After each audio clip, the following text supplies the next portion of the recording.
Hey everyone, it's Carrie. Welcome back to my channel. Today we're going to be doing a really beautiful floral card featuring the Avery Elle stamp set called Floral Bouquet. I absolutely love this set when I first saw it, and I was anxious to work with it today in today's video. So I'm going to start off by prepping my watercolor cardstock. I've got a piece of Canson XL watercolor cardstock that I've cut down to a workable size here, and I'm just going to choose the images that I want to put on my card today. And obviously I'm going to be using the main cluster of flowers and leaves, and then I'm going to pick out another flower, a single flower, two leaves, and then just like a little cluster of buds, I guess you'd say there. So I've already prepped my cardstock with my patter tool because I'm going to be heat embossing these images. So I'm going to take my Versamark ink and ink that up really well, and then just stamp that down. And obviously I'm using my Misty because I really love using my Misty specifically for, specifically for a lot of reasons. But in particular for today's card, the watercolor cardstock is textured. So I want to make sure that I am getting a really good impression. So I'm going to take my little, my silver embossing powder here. This is the one that I have. It's from Simon Says Stamp. And I'm going to coat this all over my panel, and I've got a coffee filter to catch the excess as I pour this on because I don't have a specific container for my silver embossing powder, which is totally fine.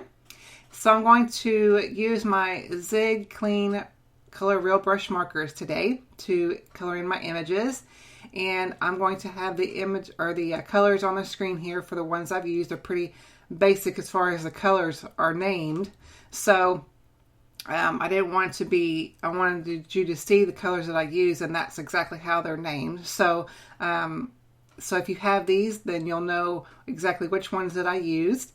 And so I sped this up about four or five times because it did take me just a little bit of time to color in all of these images. It takes me a little bit longer whenever I do floral images or stuff like this, especially coloring, because I don't do it as often as I do like other technique-y type cards. So I really like to take my time and to really focus on creating beautiful images like this as I'm coloring. And I contemplated on not embossing these images because I want to try to start coloring, especially with watercolor like this. I want to start trying to color without the safety, I guess you'd say, of embossing, even though it's nice. And it's obviously personal preference of what you do.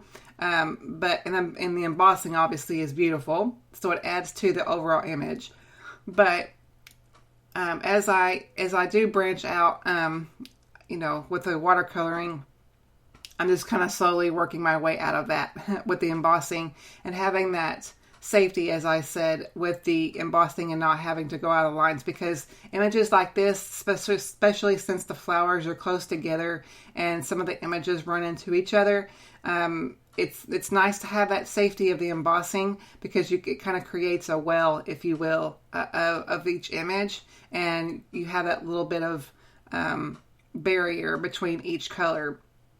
So, like I said, there's nothing wrong with embossing. Sometimes I like to get out of that and try it without having that safety there, as I keep saying. So I used 3 different colors because I wanted a really bright, beautiful bunch of clusters here.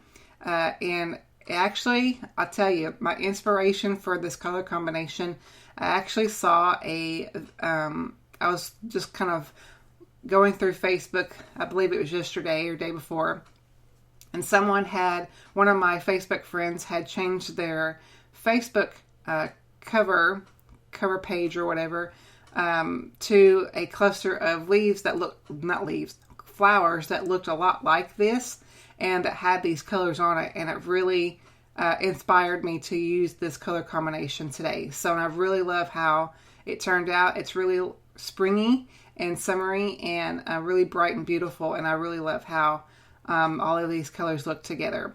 So I'm continuing on with my coloring and added some little bit of deep shading where I felt like I needed it. And of course my kitty cat, you know, wants to chime in here and there sometimes. So if you hear her, ignore it.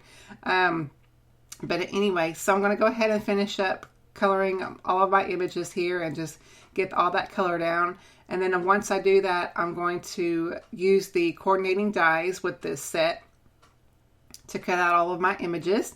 And then I'm going to set those images aside to, they were pretty dry whenever I die cut them, but I'm going to set them aside to dry even more. So, so you've got the big cluster here, and I'm just going to add that to my card panel here with some low tack tape. I usually like to use my micropore tape. It's like medical tape, or you can use obviously painter's tape or whatever, but as long as it's low tack. So I've set those aside, and I've die cut a piece of narwhal cardstock from Lawn Fawn, and from this stitched die here from MFT.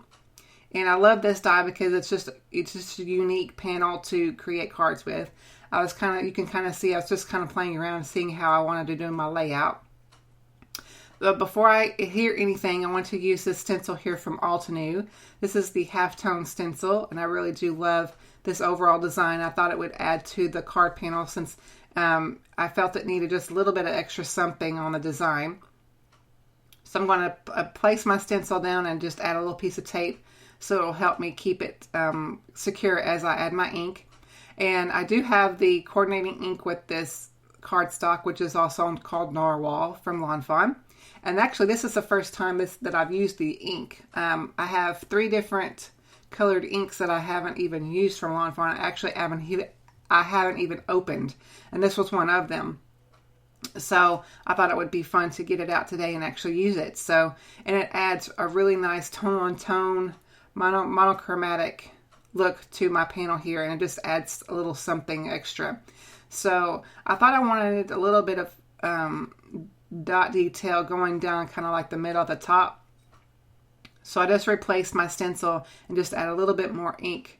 And you know, I like that a little bit more because it add a little bit more extra at the top there. So I just removed my stencil, and then later on I'll go ahead, since the ink won't stain the stencil, I'll go ahead and clean that off at a later time. So after the card was done. So I'm going to continue on and then add some foam adhesive onto my little card panel here, because I do want this to be popped up as I add all of the floral images. You kind of see I haven't adhered anything. I just kind of placing down everything that I want to, how I want it to go. So I'm going to take a piece of micropore tape, as you saw there, and so I can keep my little images that I wanted to put at the bottom all adhered together. That way I'll know exactly how I wanted it as I started hearing everything, and it will, you know, help me to place them on the card. So before I adhere anything, I'm going to add my sentiment, which is also from the same stamp set, and I'm going to add it with that, or stamp it down with the same Narwhal ink. Now I'm going to take off all the paper backings on this little panel here and add it to my white card base. I always love to use my white card bases as top fold A2 size cards. And my favorite white cardstock is from Paper Tray Ink. It's the Stamper Select White, simply because it's really great quality. It's a good heavy base weight. And also you get the good value. You get quite a few sheets in the pack for very minimal money. So I really do love this cardstock. It's one of my favorites. So I'm going to go ahead and add my big cluster here. I added some foam adhesive toward the top and then just added some liquid glue. And then I apologize, I didn't show the other part of the cluster at the bottom because you just didn't see it. I was totally out of frame, and I apologize for that. So I just cut that out. But I think you get the idea. So I'm going to finally add some final touches to my flowers here, which I want to add a little bit of shimmer with my Wink of Stella shimmer pen here. And that adds to the overall beautiful cluster of leaves and blooms here. And that will complete today's card, guys. I hope you enjoyed the look at this beautiful stamp set.